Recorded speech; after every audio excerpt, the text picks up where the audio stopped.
What is up, guys? Frosty Osty 0232 here today for another Frosty Features. Today we have another member of the Mercs for Money team. It is the chip off the old block, Daken. That is Wolverine's son.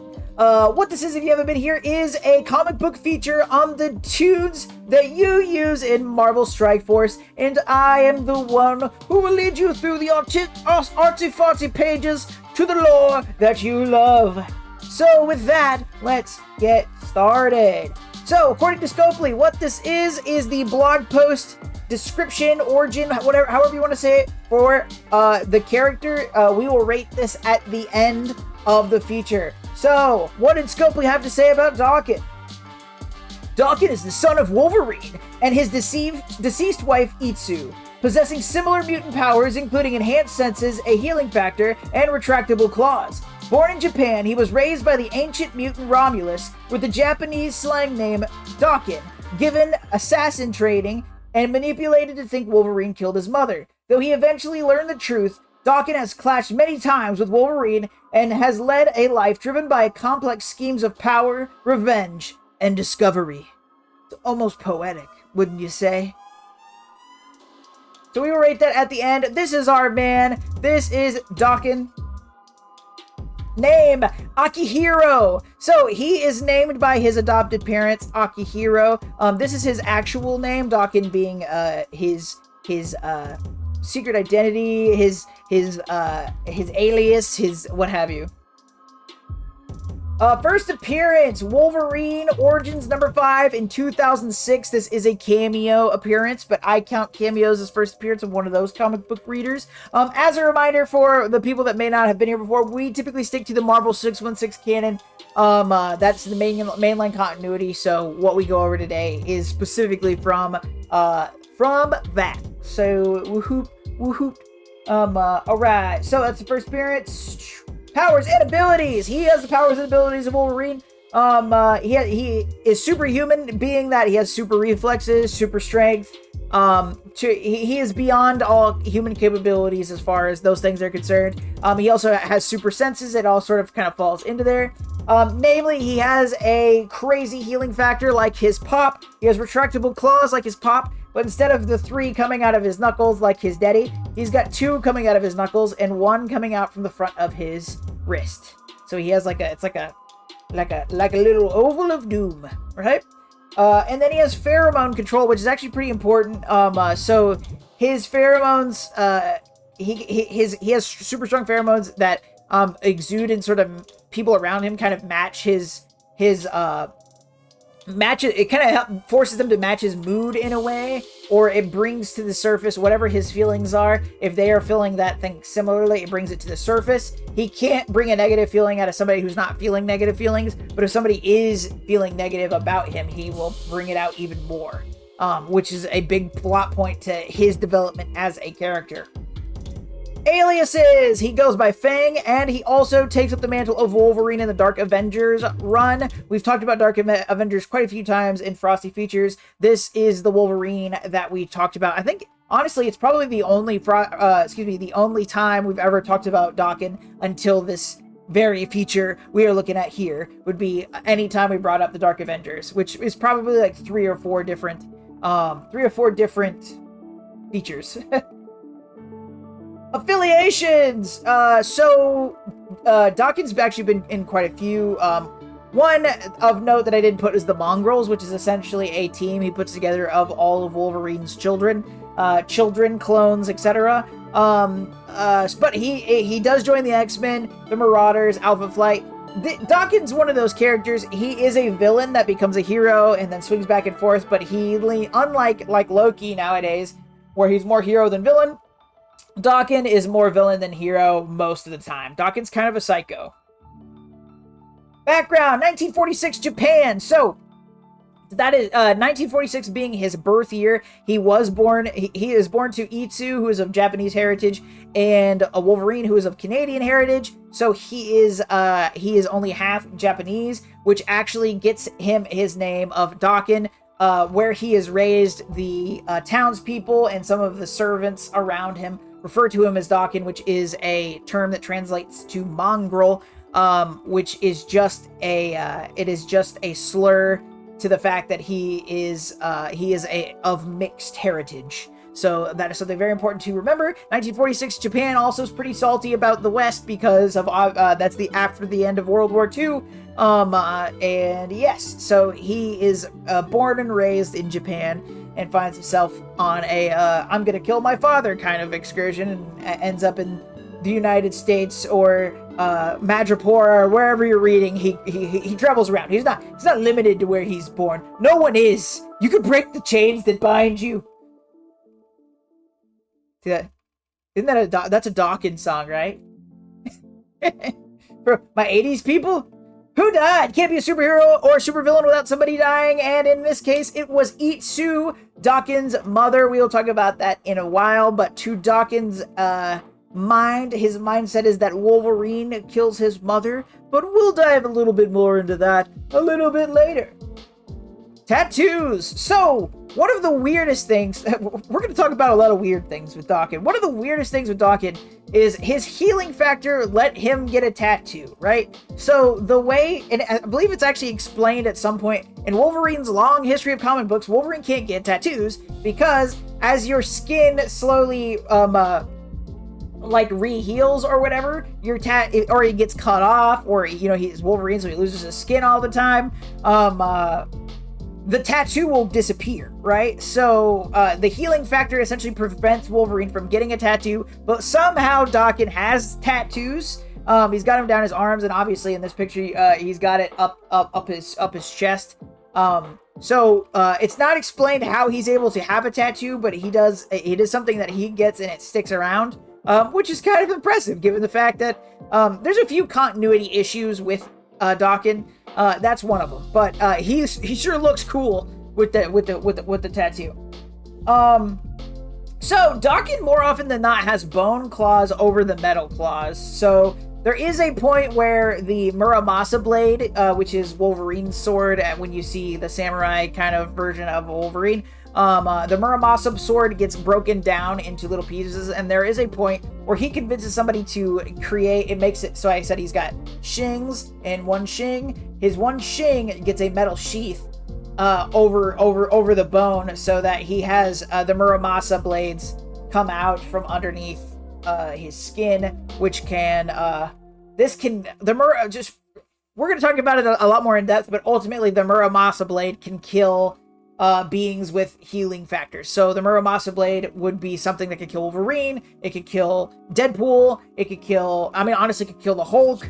It is a very, very powerful blade, so that ends up getting melted down and gets a sheath. So that's important to note that Daken, does not have a adamantium skeleton like his dad. So puts him at a bit of a disadvantage as far as that's concerned.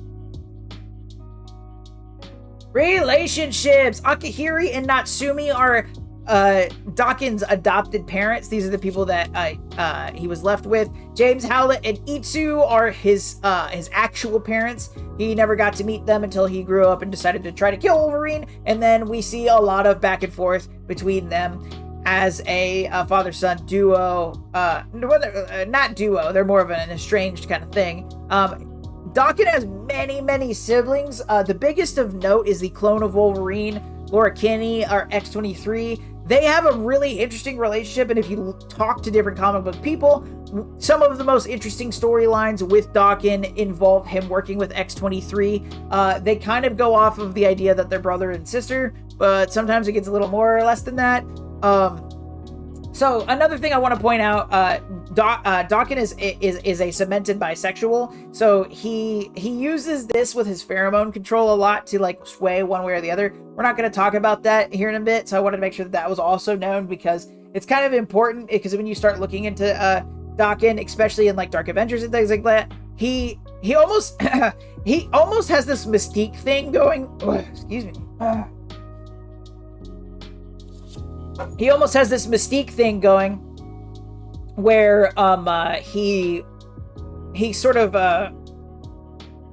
coaxes people in a more or less sexual nature to do what he wants, but he only does it to like get his desires out / get what he wants. Everything he does is a means to an end. He more or less doesn't have feelings but does. That's sort of the part when I said earlier that he's a psycho. That's kind of where that comes from.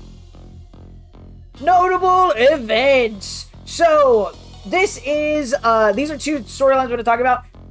One interesting thing about Daken is that he is in a lot, but he's not in any of the Marvel continuity outside of comics, right? You don't see him in many games. This might be, I don't know if it's the first game he's in, but it could be. That's how rarely he's featured. He's not in any of the shows that I'm aware of. I haven't watched X-Men 97 as of this date. It could be, but just throwing it out there. So ultimately, he is very prevalent in the comic book. So there's a lot of good reading as far as Daken's considered. Like I said earlier about him working with Lord Kinney, so it's something to keep in mind. But what we're going to talk about today is the origin of Daken and the final execution storyline, which is an Uncanny X-Force. So, with his origin, Daken was Wolverine was in love with Itsu, and Itsu was in late stages of pregnancy, and Wolverine is out, and he is trained as a samurai in Japan, and he's trying to prove that he's worthy to be a man, he's worthy of himself, etc. And he, at this very particular moment, he is out doing a test to prove himself worthy of being a father, and while he's away, the Winter Soldier shows up and kills Itsu, who is very, very, very pregnant. After Logan gets back and finds Itsu, he sees that she's dead, and since the baby's still inside, he assumes that the baby is also dead, and he takes off to go and seek out Muramasa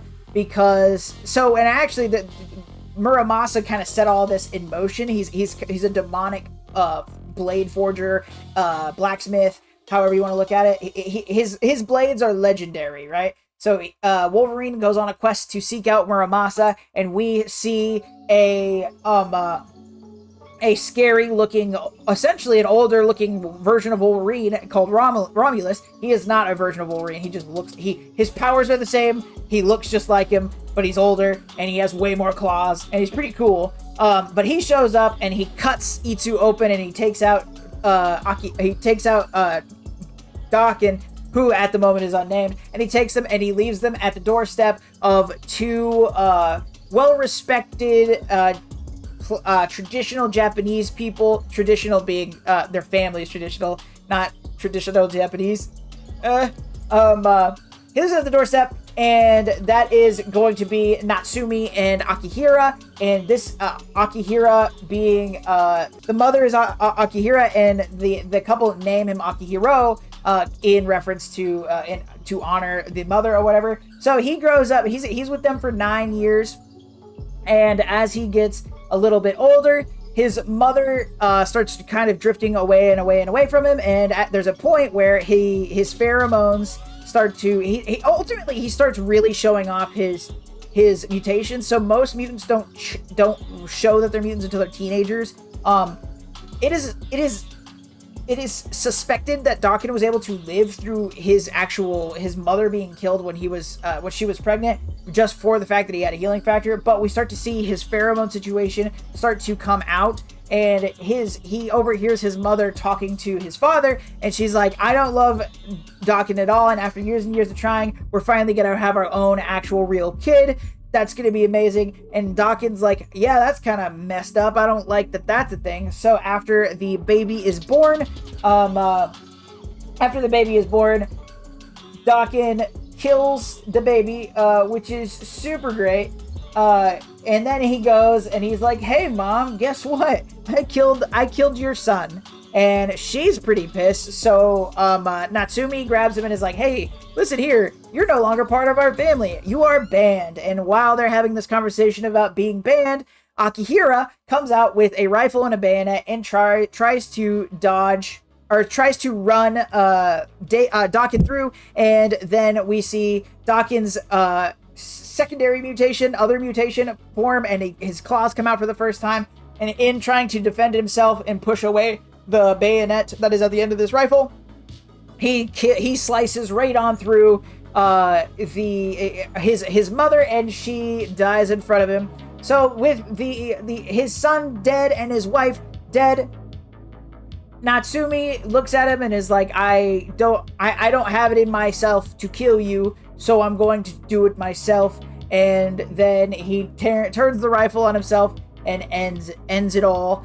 And Daken is sort of left alone in this weird, like, the big thing that we gotta take away from here is he doesn't feel as much about this as you think he should. And then all of a sudden Romulus shows up, and Romulus is like, yo, come with me, we're gonna get you trained up, bro. And then, and this will be very important at the end of the feature, he takes Daken to Canada and leaves him at a boot camp. It's the same boot camp that Wolverine trained at, and he leaves him there. And he sort of pops in and out, very similar to Daredevil and Stick. Was Daredevil raised by Stick? Debatable. Was Daken raised by Romulus? Big debatable, right? So yes, that's how he gets to a point where he starts getting trained as an assassin, and eventually Romulus has him go and kill everybody in that camp after he's decided that it is all well and good, right? So that's sort of how Daken becomes Daken. So now we're gonna skip way in the future and talk about Final Execution. So Final Execution it's cool. We've actually talked about a lot of running up to this. Frosty features Phantom X. We've talked about a lot of this. So this is the Uncanny X-Force. This is the team that is put together to kill the, more or less, the X-Men hear that Apocalypse has returned. They make a team that is the Uncanny X-Force. They go to kill Apocalypse, and they find out that it is a baby.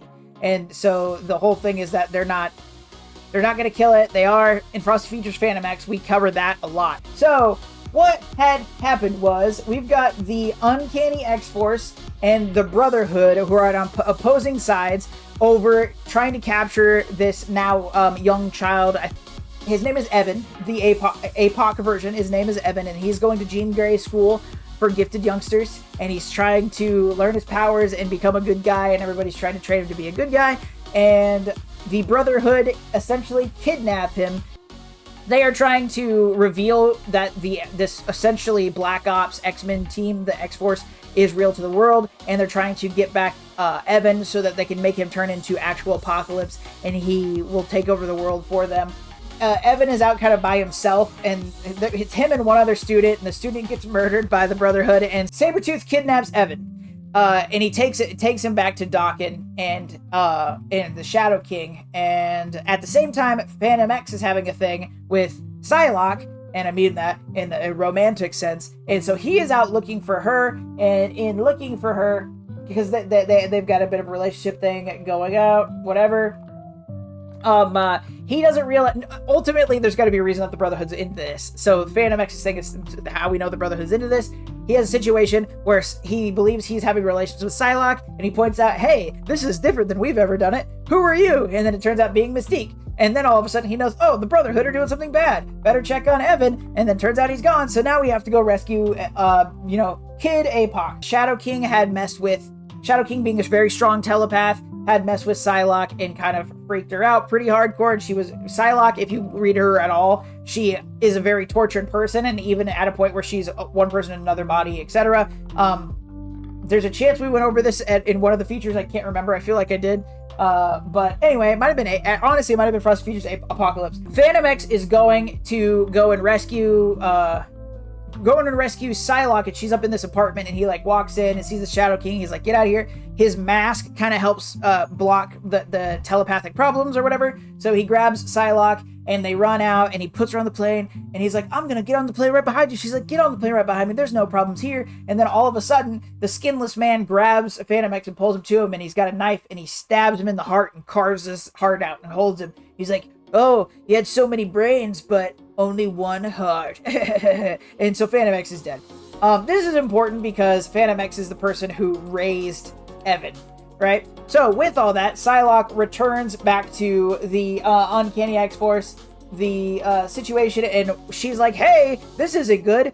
Evan's been kidnapped. And then all of a sudden, Daken appears. Here, I got to him finally. Daken appears on the screen, and he's like, hey, everybody. What's up, daddy? Things are going not so great for y'all because we're here to wreck your day. And Ultimaton shows up and starts wrecking stuff. And ultimately, everybody's about to die. They're gonna blow up the space, and there's a character named Gateway who teleports people. There's a lot that goes on. Ultimately, they try to teleport away as Gateway is being killed, and they try to teleport away, and they get moved 30 years in the future. Ultimately, for this story, what we need to pull from the 30 years in the future is that this version of the future, APOC turns evil. All of the heroes in the world get together and kill APOC. Wolverine is on the rise, and they start killing all the villains. And so the way that the government ends up flipping is that Psylocke essentially is the president, and Logan is essentially this big enforcer, another high-ranking government person, and they are arresting and killing people for thought crimes. Anybody who's thinking about doing a crime or killing somebody gets killed immediately, ahead of time, very Days of Future Past-esque. And this is all because that APOC grew up to do that, and essentially the heroes won. So after all that, they end up being able to go get sent back home. Upon returning, we see that Evan is in an RV, and he is in the RV with Sabretooth and Daken and Shadow King, and they're going somewhere, but they give Daken gives Evan a test, and they stop at a gas station, and Sabretooth gets out and he walks into the gas station, and Daken looks at Evan and he goes, "Okay, Mr. Hero, if you kill Sabretooth, he's not going to kill everybody in that gas station. But if you don't try to kill him, he's going to kill every single person in that gas station." And Evan is like, "I'm going to find a different way. I've got to. I'm a goody two-shoes because I've been trained to be a goody two-shoes. Here we go." And he runs into the gas station, and he walks in, and he's like, "Sabretooth, don't do this." And he goes, "Who should I start out with? You." And there's just some random lady, and he goes, psh, right through. The way Sabretooth does, psh, right through her. Right? Big old hole. And Evan starts freaking out because she's dead. And he's like, "Dude, party foul. I'm very powerful." And then he laser beam eyes Sabretooth out the door. And it ends up becoming Evan versus the two of them. But Evan essentially is holding back from killing. So he ends up, growing like huge and like trapping them. And I blast the crap out of him. So both Sabretooth and Daken lose their skin. And it's a big old fight. So as the fight starts winding down, Daken reveals that most of Evan's past that he believes was true is actually fake. We didn't really go into it, but he was raised by this. He was raised by this old family, like a mom and dad, and then he had Uncle Custer, which was Phantom X this whole time. And it turns out the mom and dad never actually existed, and it was all something planted in Evan's head by Shadow King in that same situation in the van, right? So anyway, they move on and they kind of go to their base, and then we find out that they have the Apocalypse suit, and they're trying to convince Evan to get into the Apocalypse suit to amplify his powers and take on the role of Apocalypse formally. And there's this fun, cute little thing, because we're supposed to be talking about Daken. There's a fun little part where Sabretooth is having a conversation with Daken, and he's like, "You've never actually had a good dad. I could be your dad. It could be me. We're so much alike, you and I."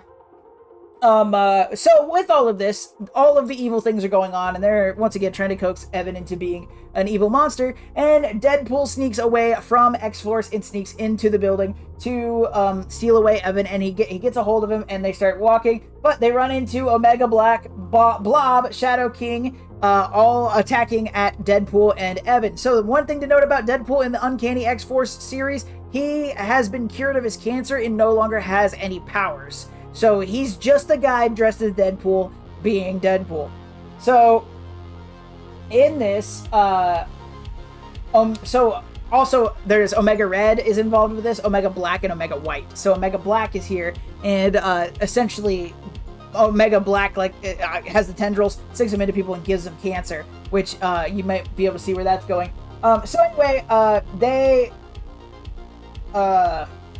There's a very short skirmish. Deadpool does not have the firepower to take on all these people, and Shadow King ends up walking up behind Evan and taking control of his mind, and he eye blasts Deadpool, and Deadpool is hard knocked out. And then we see that in another room, the X-Force has started to invade, and Wolverine appears, and he's fighting Sabretooth, and a big point is the fight is going in Wolverine's favor because he's the hero, and another accomplice of the X-Force, Ava, shows up and she stabs Wolverine in the neck, knocking him out, and it ends up being Mystique. So with this, we see, so this is where the story's kind of, we have to go to the Daken side more so than the Evan side. It's hard to weigh, but it's a cool storyline.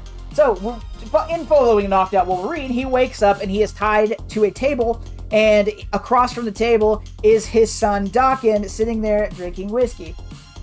So Daken essentially is sitting there having a philosophical moment with his dad, and he's like, why is it when you kill, you're a hero, but when I kill, I'm a villain? What is so different between us? And they start to have this thing, and Daken's like, when you do it, it makes me feel bad, man, that you can get away with this. But he's like, besides, I guess it's too late. There's only one way to kill Wolverine. And he walks away, and a trap door opens up from under Wolverine, and he falls into a tub of water so that he can drown. And at this point, Daken has gotten control of Evan, like Shadow King drops him off.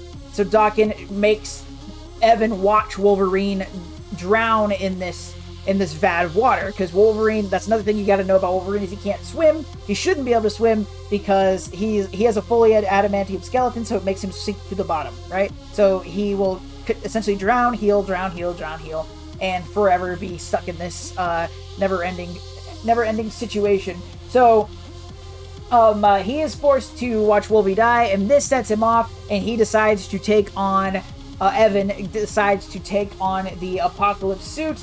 And then as he takes on that, causes a big stir, so the Brotherhood and X-Force are kind of focused on the fact that now actual Apocalypse has shown up to the fight, essentially. And then Deadpool sneaks away, and he breaks out the tub of water, and he releases Wolverine. So Wolverine tracks down his son, and it comes down to a fight between Wolverine and Daken. And at first, it's the typical big climactic moment. It seems like Daken's gonna win. Wolvie turns it around on him pretty quick, and he knocks him down and brings him to a pool of water. And he holds his head down in the water. He's like, this is the only way to kill a Wolverine, you said yourself. And he holds him down until he stops breathing and he dies.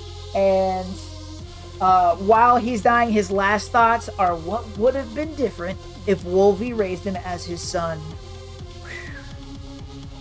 That's not the end of the whole story, but that's the end of Daken's part of the story, so we're going to cut it there. It's also kind of long. But yes, so that is, those are the notable events. Once again, Daken's in a lot, and he's got a lot of really cool stuff, so definitely look up some different runs. I highly recommend the Uncanny X-Force run that included that story right there, and there's a lot more to that story we didn't touch on, so not even full spoilers, you just know that Daken dies. Alright, power level. Marvel Strike Force doesn't care about power levels, but here on Frosty Features we do. Now the way that this works, if you are a multiversal threat, you are a threat not to just your reality, but all realities at all times. You can topple the multiverse at a whim. Universal means that you are a threat to your reality, perhaps could then hop on over to another reality and end that one. Cosmic means you are a threat on a planetary scale, leveling things like planetary bodies or small galaxies or solar systems. Nuclear means that you have power equal to that of a nuclear bomb, leveling things like cities or up to a planetary-sized object. Super Soldier means that you are beyond all capabilities of a human being, be that super strength, super reflexes, etc., have reached heights in which normal humans cannot possibly attain. City means that you are a humanoid, human-esque figure, and you are at the absolute upper level of a human being. So at Super Soldier, we can level things like brick walls or maybe a city block with enough time. City meaning that you're essentially like an assassin, so you can take out other people, but that's about it. This is where we find a lot of our ninjas, secret agents, spies, things like that. And then there's Greg. Greg is the undead Asgardian spawned by Hela in Marvel Strike Force and left to his own devices. Greg really isn't worth much of nothing. So theoretically, if I'm walking down the road with my dog has run away when I don't know what to do, and I'm just carrying, and I have 4 empty leashes, so that when I do find my lost dog, I can let my dog choose which leash I can walk her back home on, right? And all of a sudden, I come upon Greg, who has my lost dog. He's kidnapping her just to make me mad, right? But joke's on him, I'm of average human build, right? So theoretically, me versus Greg, I as an average human could take him out. So due to undead Asgardian physiology, and just because it's fun to say, I say that Greg is equivalent to that of an average human being. And in the case of Daken, we have essentially another Wolverine person. He's Wolverine without the metal, but he's super fast, super strong, super senses, etc. Pheromones, stuff. All that to say, very easily in the super soldier level, right? He can take out things like brick walls. He can take out his dad. His claws, even though they're bone, are sharp enough to pierce through a lot of different kinds of metals. The best example is there's a situation where he pierces through an Iron Man suit. So very much solidified at the super soldier level. The According to Scopely, this time, they've been pretty good recently. I think this one, though I find it well written, Romulus really didn't raise him. Romulus sort of grabbed him and threw him somewhere else. And also, yes, he was taken away at 9, and then he was trained for a few years at this camp, and then he goes back to the camp under Romulus's command. But very much, I don't think there's enough argument there to make that he is raised by Romulus. Also, they don't list all his powers. They pretty much just say he has retractable claws and a healing factor, which is quite reductive. So at the end of the day, I don't think they really tried. It's well written. I like how it's written, but it feels like maybe they read the top of like a Wikipedia page and just copy and pasted it, and didn't actually delve into it whatsoever. So I say they didn't even try. And that was Frosty Features Daken. I hope that you all liked it. Please let me know your favorite Daken moments in the comments, or if I got anything wrong. I'd love to hear from you either way. Please be sure to like, share, and subscribe this here on YouTube. It doesn't cost you anything but a couple of clicks. And as a reminder, at the link above, I stream at 8 a.m. Central Standard Time on Sundays, where we do Frosty Features live. I hope that you all enjoyed this. I hope that you all have a fantastic weekend. Most importantly, y'all, stay cool.